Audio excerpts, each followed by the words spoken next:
Welcome back to FinTalk, brought to you by Vermec. I'm Jawad Akhtar, your host. So today, delighted to have Jessica Cath from Thistle. Welcome, Jess. Thank you very much for having me. So, I was saying to the guys, it's the first time in 3 seasons we're going to actually talk about financial crime. I'm shocked. It's a key topic. I know. It's kind of bad point on my side. So, but yeah, it's quite a lot to cover in this short time. So I want to dive straight in. The FCA's Dear CEO letter. It's kind of good to see it. The FCA provided their CEO letter. We see a lot from the PRA. So what does it apply to, and what are the key issues? Yeah, so the recent Dear CEO letter, it seems like the FCA throws these out in March. So if everyone just prepares for March, there will be some kind of letter.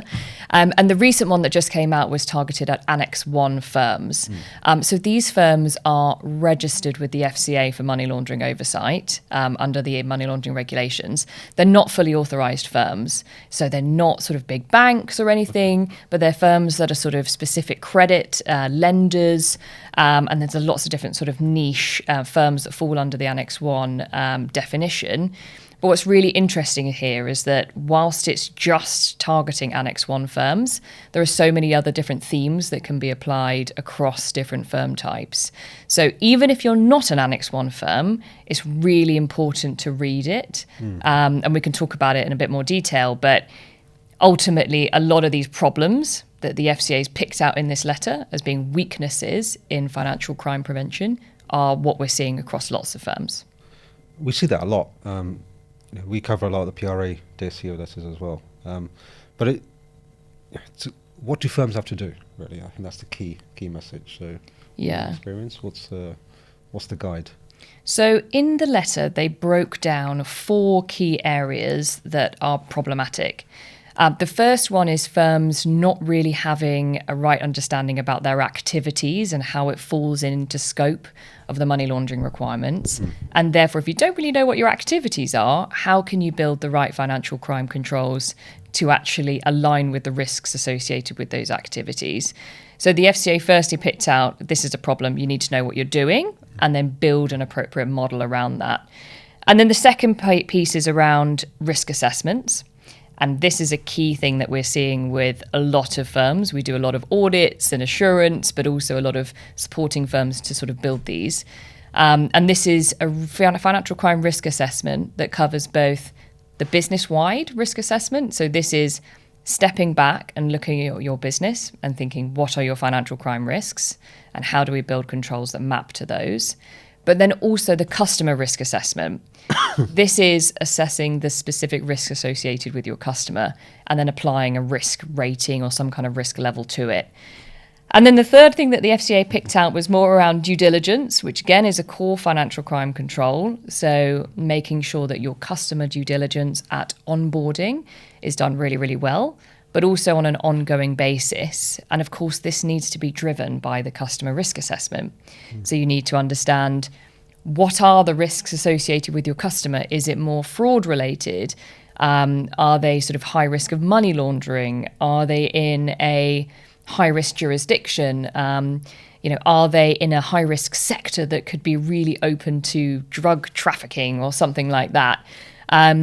That all needs to be taken into consideration. And if you do identify any of those, we need to be applying enhanced due diligence to those as well. But then another thing that they picked out, which is key across all of the businesses, is something that's kind of forgotten when it comes to financial crime prevention. And that is looking at your wider governance structure. Yeah. So do you have a financial crime risk committee? Are the issues properly raised at that committee? And are they then fed up to your board? Very, very simply, have you got financial crime as an agenda point at your board? They might just be talking about your sales and your target and your growth, but make sure you have financial crime at the board level as well. So looking at governance, management information, and also training was something that the FCA picked out in the letter as well. So, I mean, those are the 4 themes, but it touches a lot of different issues that we're seeing across many different firms. Yeah, and it's interesting you raise those points because they're not new. No. They've been around for such a long time, and it's good to see that it's been picked up from that side of the industry as well. So what is the wider backdrop of the Dear CEO letter? And what is the FCA focusing on, and what are the key themes?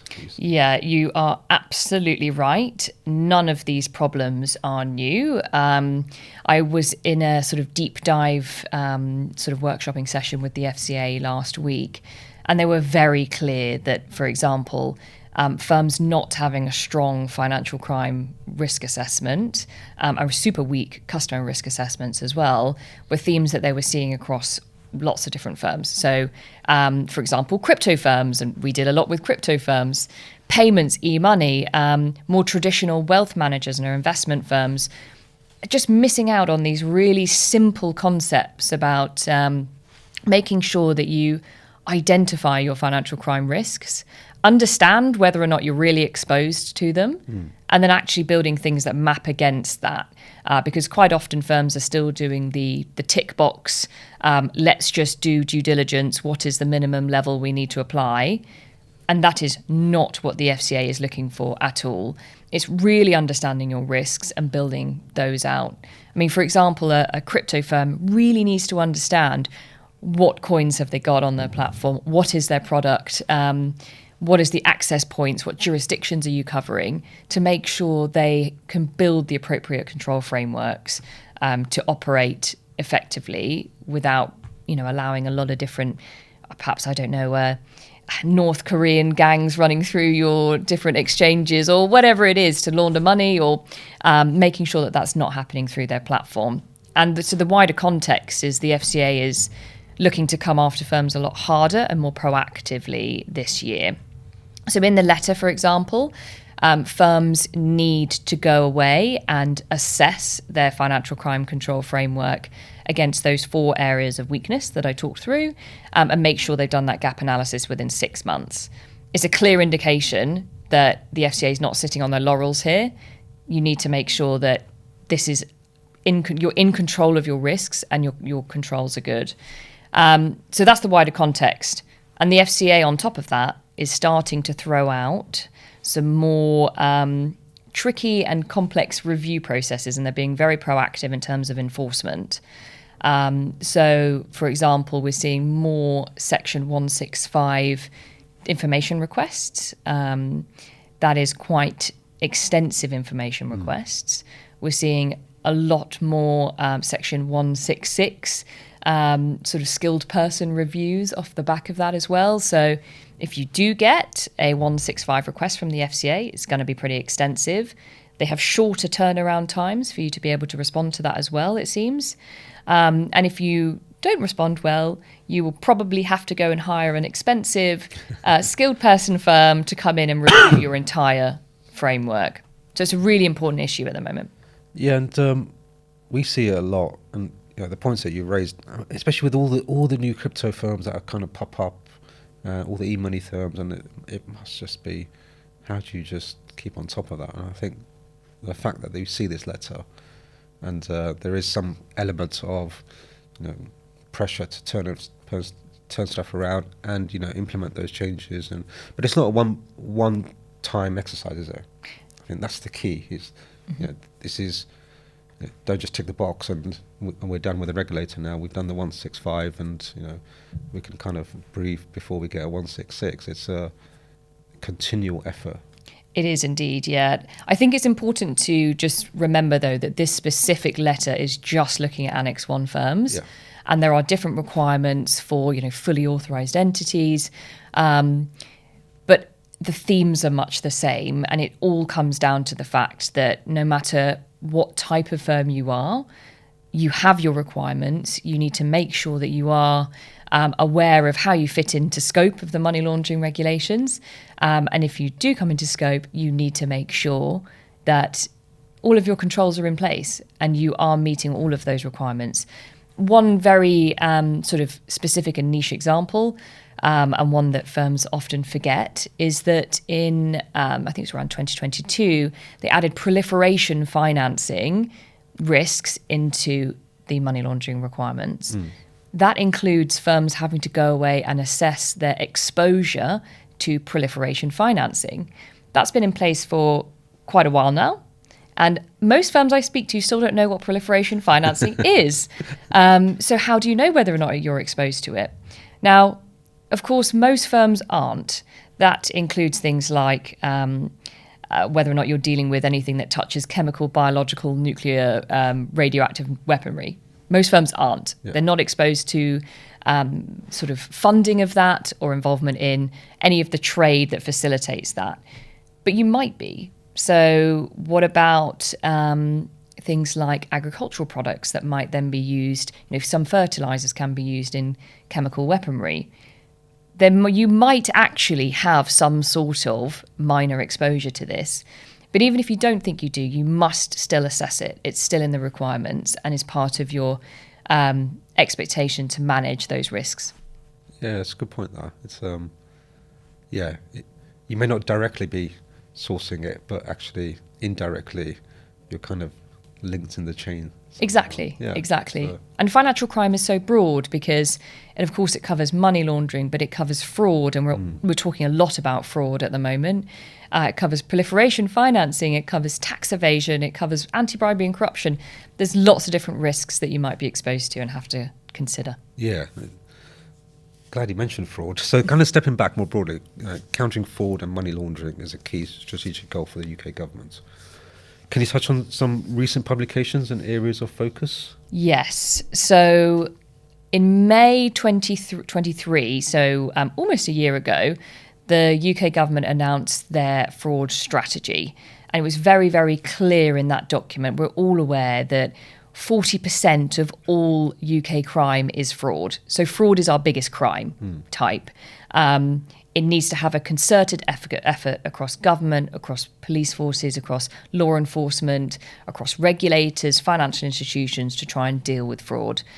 I don't know anyone that hasn't been exposed themselves or doesn't know someone that might have been involved in a scam or something to do with fraud problems.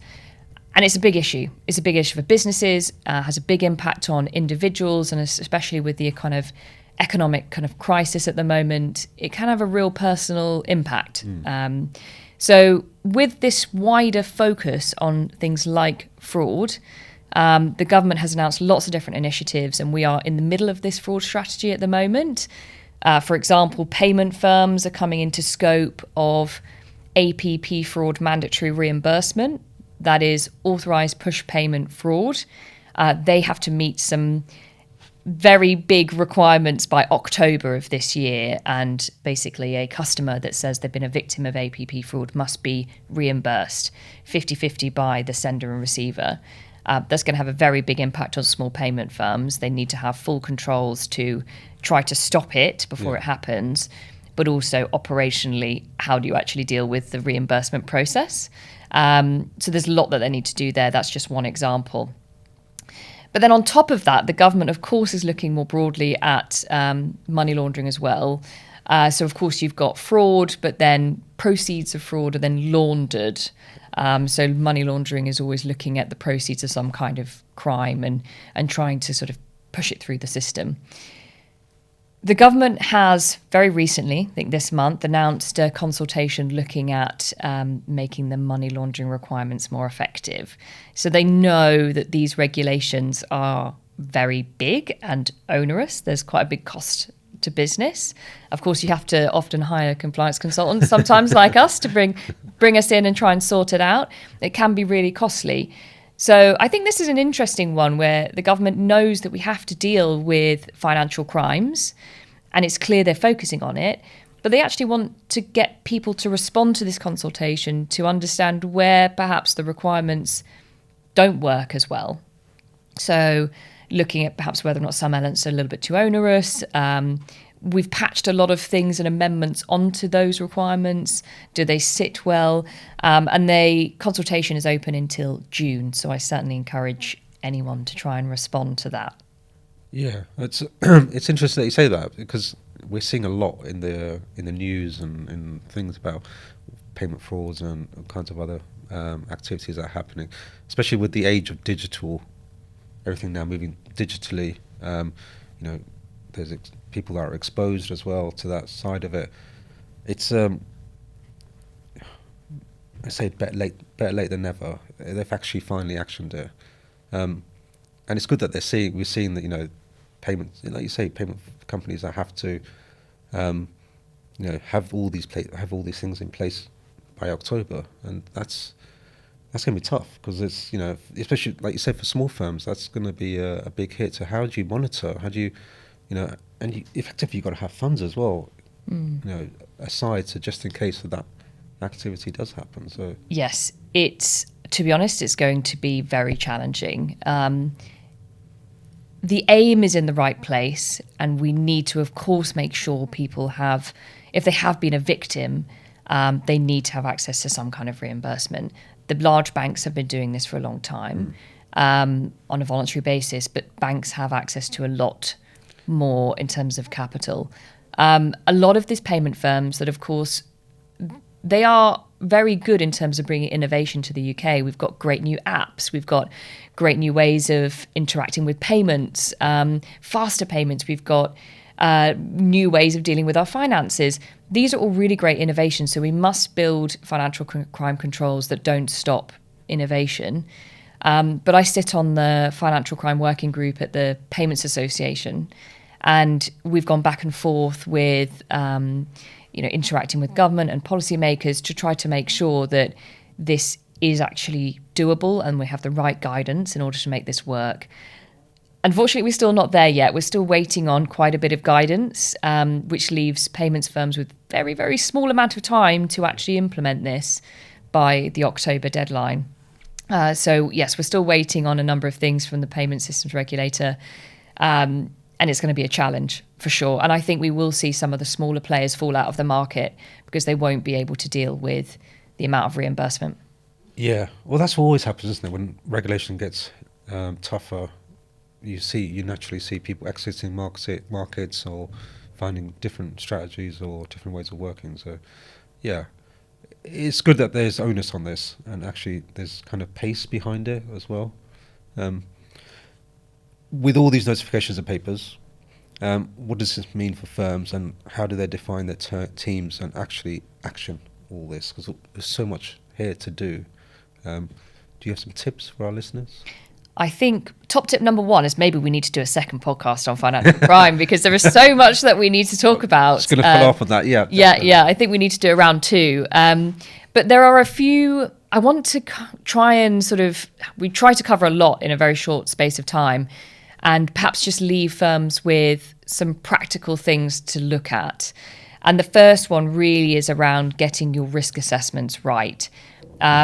Firms often do pretty good risk assessments in terms of operational risk, credit risk, because when you're building up a business, that's the primary thing you think about.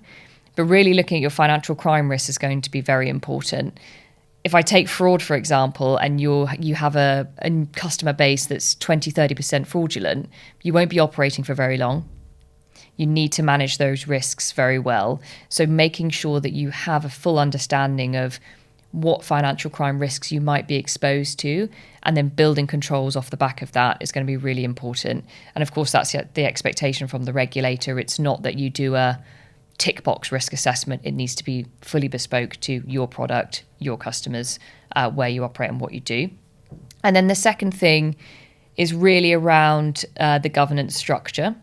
So making sure that you do have financial crime discussed at the appropriate forums, and you document things, because so often firms that get into problems haven't documented the decisions that they've made. So if you are taking a decision to do something in a certain way, that needs to be documented in the appropriate forums. Nice and simple, but have the meetings and take the minutes. And then the final piece is really around just making sure that you're keeping up to date with horizon scanning. Like I've just touched on a couple of things today, and it's all changing all the time. Yeah. There are new papers coming out. I mean, even today, the Wolfsburg Group published a piece around effective audit functions. There's a lot, and it comes out all the time. So make sure you try to keep up to date with all of the relevant changes and requirements, and also the changing risks as well. So, of course, the war in Ukraine has brought new risks in terms of sanctions. So, yeah, that perhaps that's a whole podcast in itself, but keep up to date with the risks, keep up to date with the regs, document things, and know your risks. Brilliant. I'm always keen to understand even if you're not an Annex 1 firm, would you see firms just saying, I'm not Annex 1, worry about that later? Is that a dangerous thing to avoid as part of a tip to say, no, you should kind of still enforce all the things that are happening? I think that would be not a good move at all. Anyone that works in financial crime knows they need to be aware of the general trend and views and thoughts of the regulator. As soon as you're on the wrong side of the regulator, that's a huge problem. And one of the ways you can build the best narrative with the regulator is being proactively aware of the new things that are coming out and any implications that might have on your business model. It takes 5 minutes to read that Dear CEO letter that came out. It's about 4 pages long. There are 4 key trends. It doesn't take you long to have a little look at those 4 key trends within your business to assess if you've got any issues in the same space. Yeah, it's a good tip though. Thank you so much. That's been, I think we covered quite a lot. I think we did, yeah. 100% sure for the second episode will be a lot more detailed. Indeed, yeah. Looking forward to it. Thank you very much for having me on. No problem. Thank you.